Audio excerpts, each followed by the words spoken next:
Assalamualaikum warahmatullahi wabarakatuh. Perkenalkan, nama saya Cahyana Risa dari kelas D dengan NPM 2317051032. Baik, pada video kali ini saya akan menjelaskan hasil dari UAP saya. Jadi di sini saya dengan NPM 32, saya menggunakan tema 1, yaitu diagnosa tingkat stres mahasiswa saat menghadapi tugas akhir. Lalu di sini juga kriteria variabel input dan outputnya itu harus unik. Sistem juga harus menggabungkan fuzzy logic dengan sistem pakar. Lalu setiap inputnya itu harus manual dari user. Dan dia memberikan tambahan visualisasi fungsi keanggotaan fuzzy untuk setiap variabel input dan outputnya. Oke, lanjut ke Google Colab.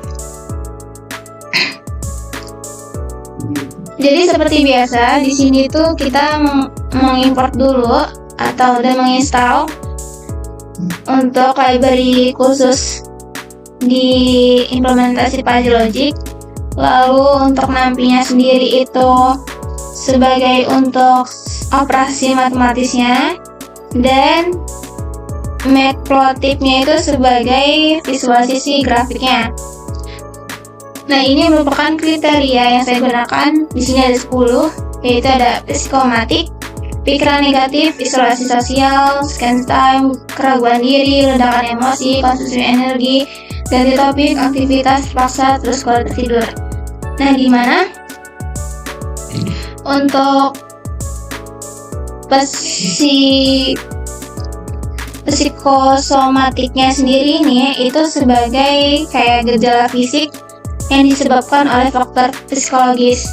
Jadi kayak misalnya si mahasiswa ini sering mengalami pusing, emah, dan sebagainya. Lalu kalau pikiran negatif itu kayak seberapa sering dia berpikir negatif saat mengerjakan tugas akhir, kayak ini kira-kira ada revisi nggak ya? Kira-kira salah nggak ya jawaban saya gitu. Lalu untuk faktor isolasi sosial itu kecenderungan menghindari interaksi. Lalu untuk screen time-nya sendiri itu durasi penggunaan gadgetnya. Jadi seberapa sering dia ke distract dia untuk bermain gadget atau laptop yang bukan untuk kerjaan tugas akhir, kayak misal scroll TikTok, terus lihat IG dan sebagainya. Lalu keraguan diri, jadi tingkat kepercayaan diri dia dalam mengerjakan tugas. Seberapa yakin jawaban dia dalam mengerjakan tugas itu benar atau dia tuh ragu-ragu gitu. Lalu ledakan emosi, di sini tuh frekuensi seberapa sering dia saat mengerjakan tugas akhir itu kayak nggak terkontrol emosinya, kayak sering ngedumel sendiri, terus kebingungan sama tugas yang dikasih oleh dosennya dan sebagainya. Lalu ada konsumsi energi. Jadi di sini tuh kayak misal nih deadline-nya terlalu banyak, terus dia mengharuskan begadang. Nah, seberapa sering dia harus minum kopi biar dia bisa begadang terus ngerjain tugasnya sampai selesai. Terus di sini juga ada ganti topik. Jadi ketergantungan dia perubahan mengganti topik. Jadi misal nih ada topik A, dia nggak yakin nih sama topik ini, terus ganti lagi ke topik B. Nggak yakin juga nih, ganti lagi ke topik C gitu. Lalu untuk aktivitas terpaksa, kayak misal nih dia ngikutin organisasi, sedangkan tugas dia tuh banyak banget. Nah, di organisasi ini tuh kewajiban dia kan, nah dia harus ngelakuinnya. Berarti kan dia terpaksa tuh ngelakuinnya, walaupun ya emang sebenarnya kewajiban dia. Lalu ada kualitas tidur, seberapa lama dia untuk ngasih dirinya sendiri itu untuk istirahat dan melupakan sejenak tugas akhirnya tersebut. Oke, selanjutnya ada setup variabel fuzzy. Nah, ini tuh fungsinya sebagai universe untuk setiap variabel dengan rentangnya yang sesuai dengan karakteristik input masing-masing user. Lalu di sini ada fungsi keanggotaan input dan fungsi keanggotaan output. Nah, di input sendiri ini ada 3 kategori, yaitu rendah, sedang, tinggi. Dan sedangkan untuk di output itu ada rendah, sedang, tinggi, parah. Nah, untuk yang ini, fungsi keanggotaan input dan output, ini tuh menggunakan triangular terms. Jadi, setiap variabel tuh memiliki 3 kategori linguistik di yang inputnya. Jadi kayak misal nih, untuk keluhan itu di sini kan yang rendah 0 sampai 4, lalu yang sedang 2 sampai 8, dan yang tinggi 6 sampai 10. Lalu untuk yang output keanggotaannya itu ada 4 kategori, yaitu rendah, sedang, tinggi, parah.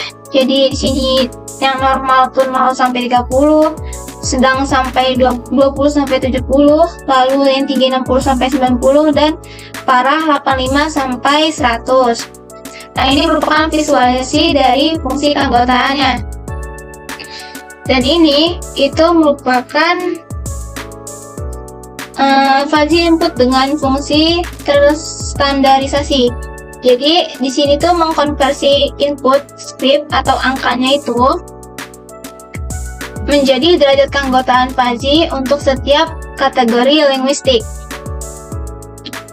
Nah, lanjut di sini ada rule-nya. Rule yang digunakan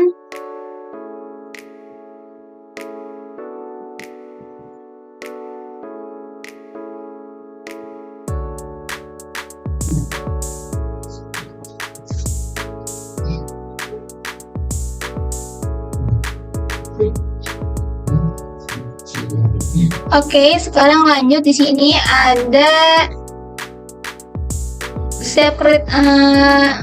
ada kondisi setiap si kriteria yang sudah saya sebutkan sebelumnya. Ya, di sini ada pertama keluhan psikomatik.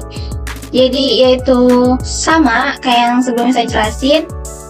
Itu dia gejala fisik yang disebabkan oleh faktor psikologis kayak emas, sakit kepala, nyeri otot dan sebagainya. Nah, di sini ada kondisinya yaitu rendah, sedang, tinggi. Untuk rendah sendiri itu 0 sampai 4. Jadi gejala fisik minim kayak dia sering sakit kepala ringan. 0 sampai 2 itu tidak ada keluhan. Terus kalau misalnya dia 2 sampai 4 kayak yang saya bilang tadi, kadang sakit kepala ringan atau kadang mah gitu. Lalu dia naik nih ke puncak sedang, berarti 2 sampai 8. Nah, itu tuh mulai mengkhawatirkan. Jadi kayak misalnya sakit kepalanya itu sering, terus juga mah juga sering mulai kambuh dan sebagainya. Lalu naik ke puncak yang lebih tinggi lagi, yaitu dengan kategori tinggi 6 sampai 10. Berarti dia memerlukan perhatian medis. Kayak sering sakit kepala migrannya itu berlebihan atau mahnya itu parah. Nah, kenapa kriteria ini dia relevan dengan tema saya, yaitu diagnosa tingkat stres mahasiswa saat menghadapi tugas akhir? Itu karena kayak misalnya ada tekanan deadline, mahasiswa yang sering begadang, dia akan menyebabkan sakit kepala. Lalu untuk kekhawatiran nilai, jadi yang dia sering overthinking tentang nilai saya nanti kira-kira di akhir bagus gak ya atau sebagainya, itu dapat mengganggu pencernaan. Oke, lanjut. Di sini ada juga misalnya tekanan yang berlebih atau tekanan sempurna dari mulai deadline yang banyak, terus dia juga sering begadang. Itu kan berarti nyebabin sakit kepala, terus mahnya juga pasti kambuh, telat makan sebagainya. Itu tuh dapat dia bikin keluhan psikomatiknya ini dalam rentang yang tinggi gitu. Lalu di sini ada pikiran negatif, dia sering overthinking. Jadi kayak pola pikir negatif yang tidak realistis. kayak membayangkan skenario terburuk ya seperti yang saya bilang tadi. Misal nih dia ngerjain tugas akhir, kira-kira revisi nggak ya bagian ini, terus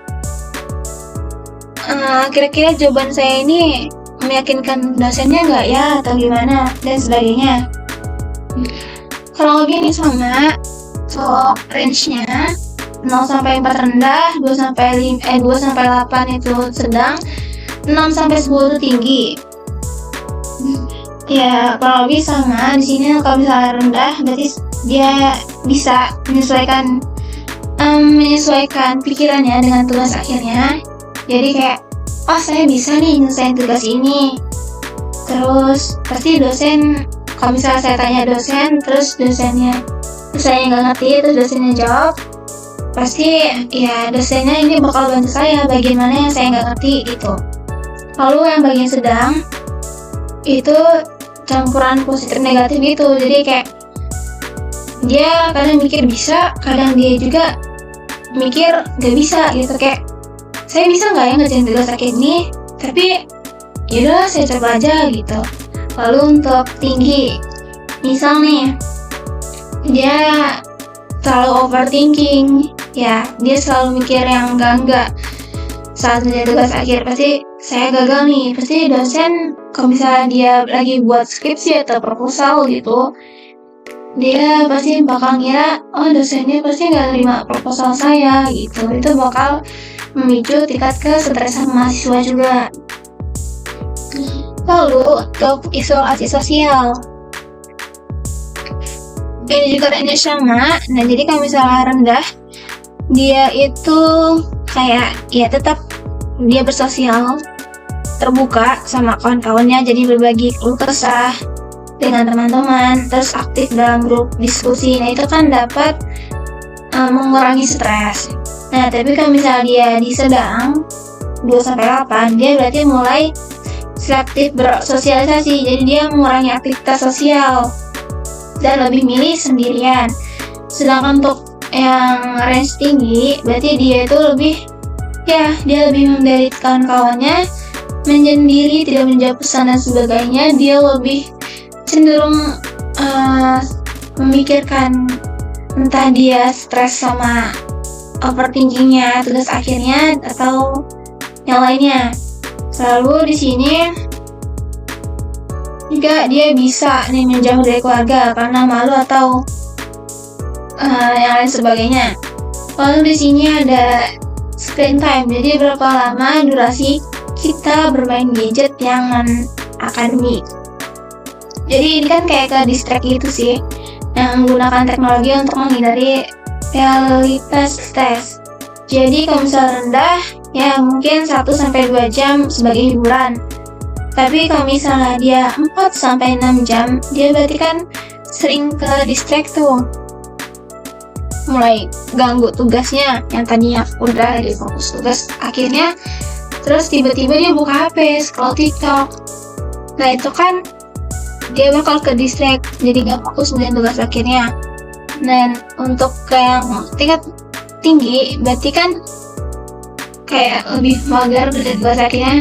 Udah scroll TikTok aja, tugas akhirnya datanya masih berapa jam lagi, nanti aja gitu kan. Jadi kan dia gak fokus. Nanti giliran udah mepet deadline, dia jadi kayak gepok sendiri gitu. Makanya ini sering ke distract. Lalu di sini ada keraguan. Nah, keraguan ini jadi keyakinan dia pada kemampuan diri untuk menyelesaikan tugas akhir. Kalau misalnya rendah,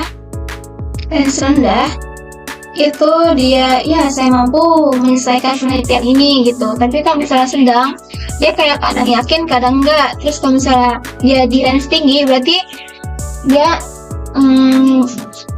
dia sering gak yakin sama dirinya sendiri bahwa dia tuh kayaknya saya tidak pantas nih untuk mengerjakan tugas akhir ini gitu. Lalu di sini ledakan emosi. Nah, ledakan emosi ini juga dapat memicu stres.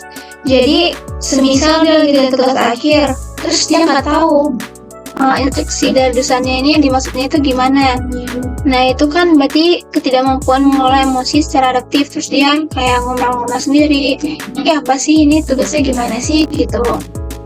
Kalau misalnya dia di tingkat rendah,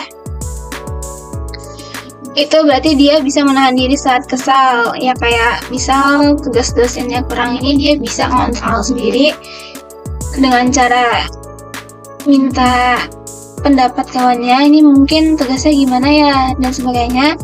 Lalu kalau misalnya dia sedang, dia kadang dia sering ngomel tapi nggak terlalu berlebihan, kayak cuma sekedarnya aja. Kalau tinggi itu berarti dia kayak saat menghadapi tugas akhir itu sering emosi, terus nangis dan sebagainya. Ini ada konsumsi energi. Nah, di sini misal ya kan tugas akhir itu pasti banyak banget project. Nah, dia itu mengharuskan begadang. Nah, begadang itu kan kayak keseringan orang-orang itu minum kopi. Nah, itu tuh kayak ketergantungan dia pada KPN untuk dia tuh bisa begadang sambil ngerjain tugas gitu. Nah, di sini kalau misalnya ada konsumsinya rendah, jadi kayak cuma 1-2 cangkir kopi per hari, itu kan berarti dia nggak tergantung tuh sama kopi. Tapi mulai nih ke tingkat sedang, 3-4 cangkir kopi, itu kan butuh KPN untuk konsentrasi. Ya, begadang itu kan ngantuk tuh, jadi butuh kopi untuk dia bisa melek sambil ngerjain tugas. Terus kalau misalnya dia tinggi, 5 lebih cangkir kopi itu untuk sehari. Nah itu kan dia bisa jadi gejala kecenderungan minum kopi yang berlebihan. Jadi dia nggak bisa tidur. Jadi ini nyebabin gangguan tidur. Dia nggak bisa istirahat. Lalu ada aktivitas terpaksa. Jadi kayak misalnya dia ikut organisasi di luar.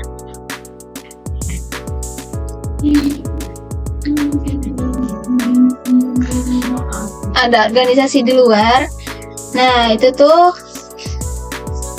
kan misal nih dia jadi di UKM pemanahan, kan dia ikut UKM, terus dia udah bertanggung jawab berarti kan di situ. Terus ada kegiatan di sana saat tugas dan dia yang akademik itu banyak. Nah ini kan berarti terjadi konflik antar peran mahasiswa dan peran lainnya. Kalau misalnya dia range rendah, berarti dia bisa nolak aktivitas yang nggak penting. Kayak misal di aktivitas panahan tuh kayak cuman sekedar pulang, dia bisa nolak. Dan prioritasin tugas akhir. Tapi kalau misalnya jadi kondisi sedang, jadi organisasi itu mengharuskan dia datang atau ada acara tertentu, ada part time jobnya, itu kan berarti harus tuh datang di saat dia harus membagi waktu dengan menyelesaikan tugas akhirnya. Lalu di tinggi, berarti kan dia banyak kewajiban yang tidak bisa ditinggalkan di organisasi tersebut. Oke, di sini ada ganti topik yang lengkah. Nah, ganti topik ini maksudnya itu kayak kesulitan dia membuat keputusan saat dia mengerjakan tugas akhir. Jadi dia sering berubah-ubah nih, dari topik A, topik B, terus ke topik C. Kalau misalnya rendah, itu berarti 0-1 kali ya, berarti wajar. Dari proses refinementnya itu kayak analisisnya itu fokus dan konsisten. Kalau misalnya dia nggak bisa nih di topik A, berarti dia topik B. Nah ya udah, habis itu ke topik B aja, konsisten di topik B. Lalu kalau misalnya dia di sedang, dia mulai nih ke indikatif sama topik. Jadi kayak misalnya masih dalam batasan toleransi, itu mulai menunjukkan ketidakpastian. Ya kayak misal dia di topik A ini nggak yakin untuk membuat keputusan, terus ganti lagi topik B, ganti lagi ke topik C, D dan sebagainya. Nah kalau misalnya tinggi, dia itu mulai ke terus ganti-ganti topik, jadi nggak ada konsisten dalam pemilihan topik yang dia ambil.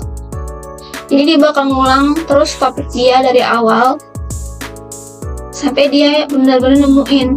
Tapi dia bakal berulang terus sampai ganti-ganti topik terus gitu. Lalu untuk kualitas tidur, nah ini sama yang saya bilang tadi. Jadi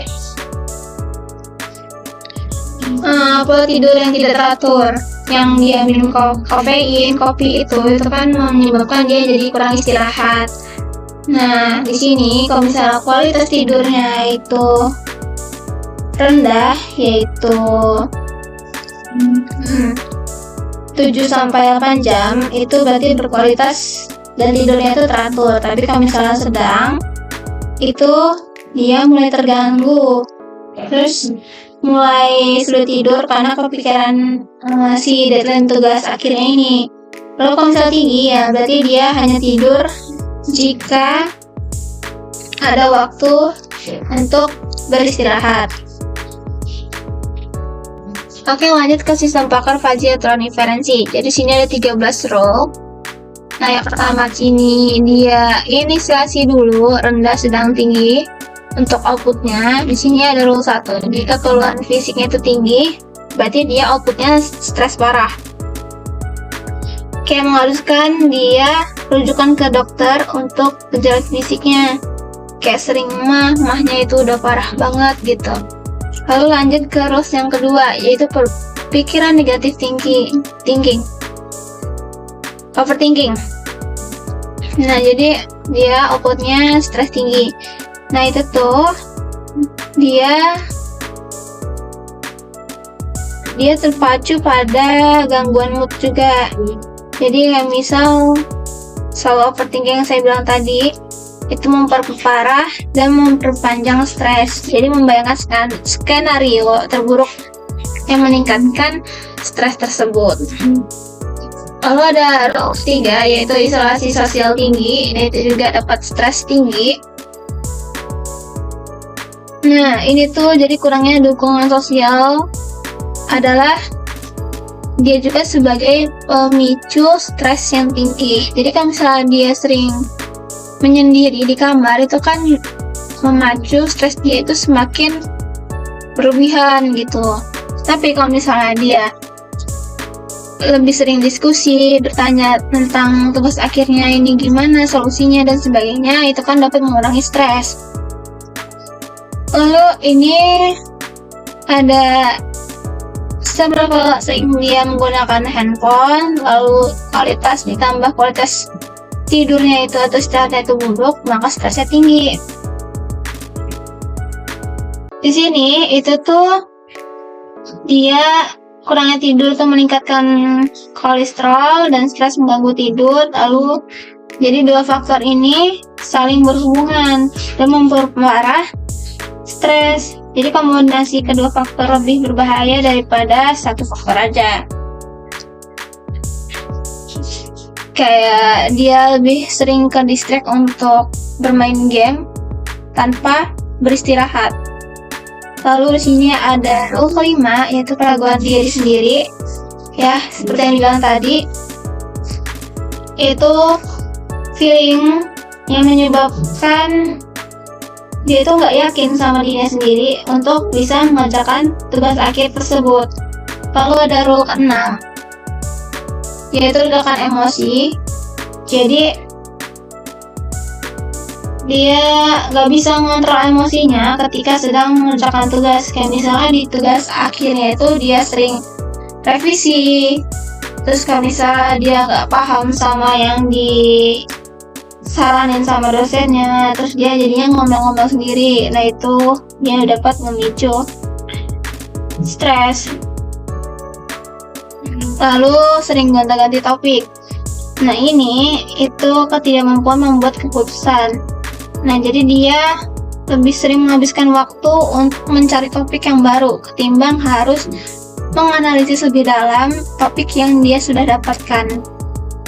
Jadi dia nggak yakin sama topik awal dia, dan dia bakal berganti terus topiknya dari topik A, B, C, D, dan sebagainya. Lalu ada rule 9. Di sini tuh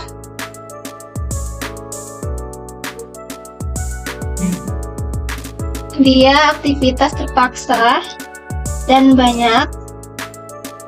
Jadi dia multiple komunitas, jadi menyebabkan time manajemennya itu manajemen waktunya itu harus stabil. Jadi yang harus mengharuskan datang ke organisasi yang emang ada kewajiban dia itu kan berarti harus manajemen waktunya dengan sebaik mungkin. Tapi kalau misalnya dia nggak bisa manajemen waktunya, dia dapat menyebabkan stres. Lalu ada gangguan tidur. Nah, ini karena misalnya banyak deadline terus atau dia ke distract main handphone yang bukan akademik, lalu harus datang ke organisasi. Nah, ini kan menyebabkan dia tidurnya itu nggak teratur. Jadi dia hanya tidur jika ada waktu tertentu yang bisa membuat dia istirahat. Lalu ada gejala sedang kombinasi. Jadi di sini ada keluhan, terus negative thinking.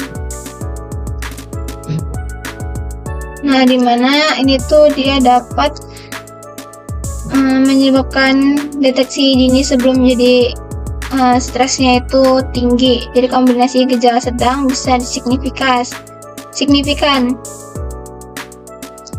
Terus untuk yang rules 12 itu kan sosial baik dan tidur baik. Nah, ini kan dapat mengurangi stres, jadi dia stresnya rendah.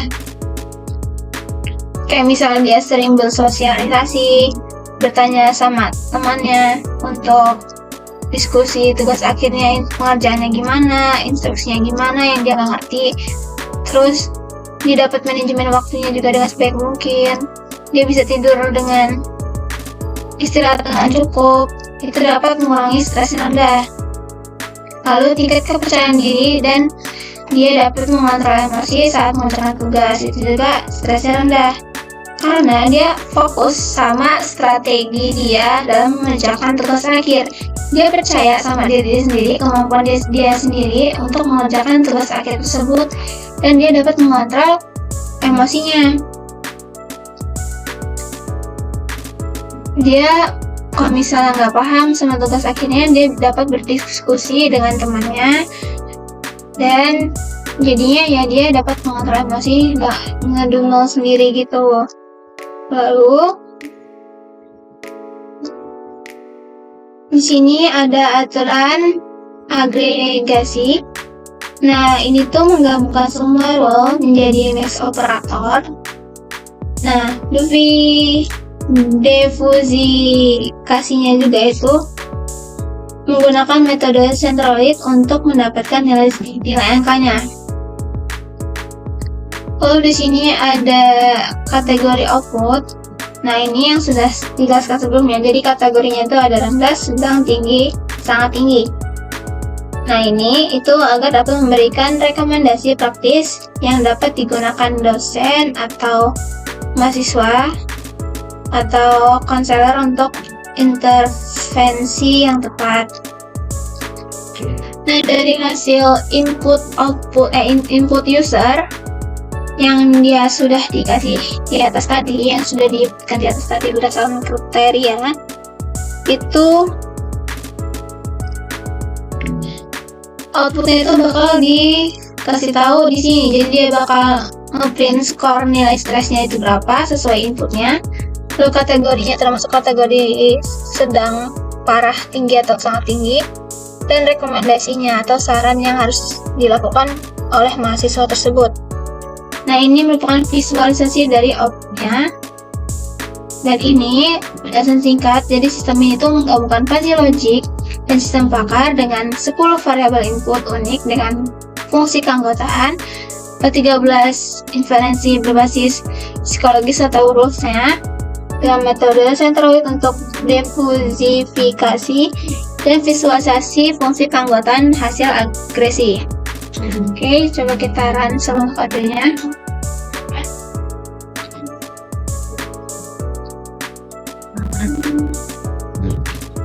Lalu di sini user menginput manual, karena di sini untuk user hitungan fisiknya. Di sini saya 5. untuk negatif thinkingnya itu misal buat cenderungan menghindari interaksi sosial. Di sini gua terus durasi penggunaan gadget tapi kayak ke distract main sosial tadi ya, yaitu ya 5.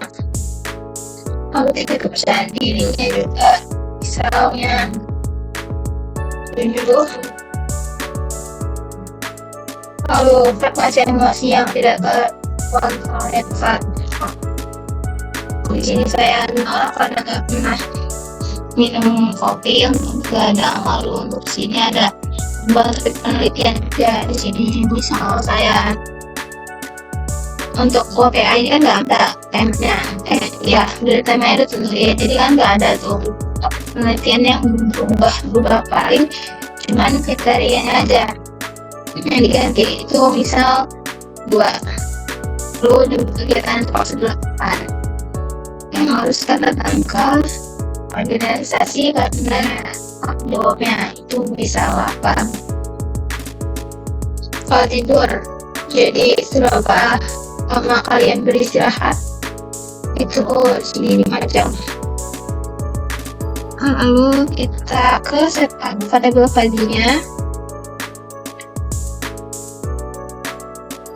Visualisasikan petaannya, lalu intinya. Nah, ini untuk visualisasi setiap kriteria inputnya. Nah, di sini kan saya keluhan psikosomatiknya itu 5 nih. Nah, untuk grafiknya juga dia muncul 5. Itu kan dengan yang pikiran negatif. Di sini kan 2. Nah, biasanya juga kan di sini 2. Oke, lanjut. Di sini ada isolasi sosial, dan di sini saya 2 juga. Lalu untuk saya 5. Untuk keraguan dirinya itu tadi 2. 7. Ya ini bisa. Atau ini kepercayaan dirinya. Kepercayaan diri. Misalkan tes akhir. Nah, ini 7. Kalau dengan emosinya itu 1. Untuk konsumsi energinya kayak kopi itu ganti topiknya. Kalau aktivitas terpaksanya itu tadi 8 dan kualitas tidurnya itu 5. Lalu sistem fasilitasi ini akan mengatasi setiap rolnya dan kondisi aturan. Lalu definisi sentralnya dia masuk ke kategori yang mana, terus hasilnya di sini.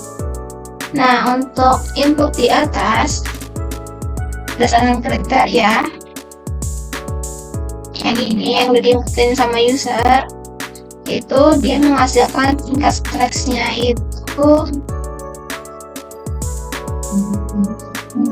53,15/100. Jadi dia masuk ke kategori sedang. Nah, untuk rekomendasi atau sarannya itu berarti perhatikan manajemen waktu dan istirahat yang cukup. Nah, ini untuk visualisasi berdasarkan pembuktian. Nah, ini di sini sesuai sama yang saya udah jelasin tadi.